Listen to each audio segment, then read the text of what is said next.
Chandrayaan-3 lander rover की नींद से बेपरवाह इसरो प्रमुख एस सोमनाथ कहते हैं, अगर यह नहीं जागा तो कोई बात नहीं। प्रज्ञान फिलहाल चंद्रमा की सतह पर स्लिप मोड में है और अगर खराब मौसम के कारण इसके इलेक्ट्रॉनिक सर्किट क्षतिग्रस्त नहीं हुए हैं तो यह जाग सकता है। चंद्रमा की सतह पर तापमान लगभग -200 डिग्री सेल्सियस तक गिर जाता है।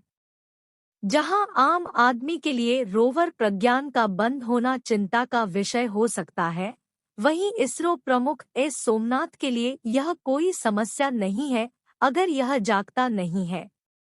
सोमनाथ का यह बयान अंतरिक्ष एजेंसी द्वारा पिछले सप्ताह कहे जाने के बाद आया है कि लैंडर विक्रम और रोवर प्रज्ञान के साथ संचार स्थापित करने के प्रयासों का कोई नतीजा नहीं निकला है। इसरो प्रमुख ने संवाददाताओं से कहा, यह ठीक है अगर यह नहीं जागता है, क्योंकि रोवर ने वही किया है जो उससे करने की अपेक्षा की गई थी। प्रज्ञान फिलहाल चंद्रमा की सतह पर स्लिप मोड में है और अगर खराब मौसम के कारण इसके इलेक्ट्रॉनिक सर्किट क्षतिग्रस्त नहीं हुए हैं तो यह जाग सकता है। चंद्रमा की सतह पर तापमान लगभग -200 डिग्री सेल्सियस तक गिर जाता है। चांद के जिस हिस्से को धरती से किसी ने नहीं देखा, चंद्रयान-3 ने भेजी उसकी फोटोज।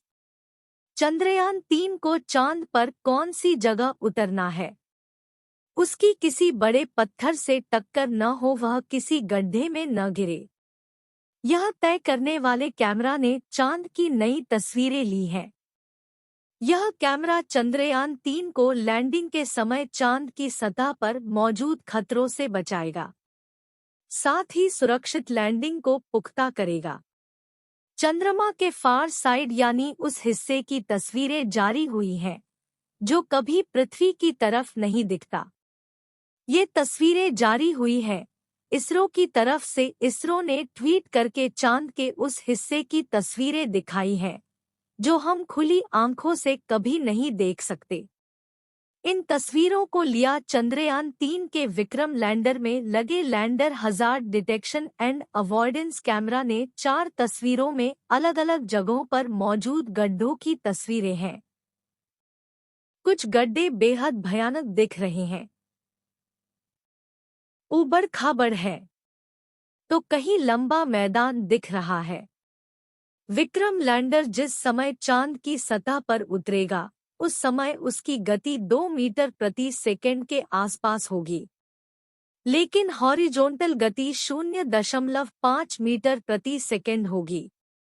विक्रम लैंडर 12 डिग्री झुकाव वाली ढलान पर उतर सकता है। इस गति, दिशा और समतल जमीन खोजने में ये सभी यंत्र विक्रम लैंडर की मदद करेंगे। ये सभी यंत्र लैंडिंग से करीब 500 मीटर पहले एक्टिवेट हो जाएंगे। इसके बाद विक्रम लैंडर में लगे 4 पेलोड्स काम करना शुरू होंगे। ये हैं रंभा, यह चांद की सतह पर सूरज से आने वाले प्लाज्मा कणों के घनत्व, मात्रा और बदलाव की जांच करेगा।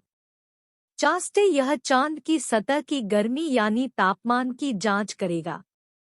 इल्सा, यह लैंडिंग साइट के आसपास भूकंपीय गतिविधियों की जांच करेगा।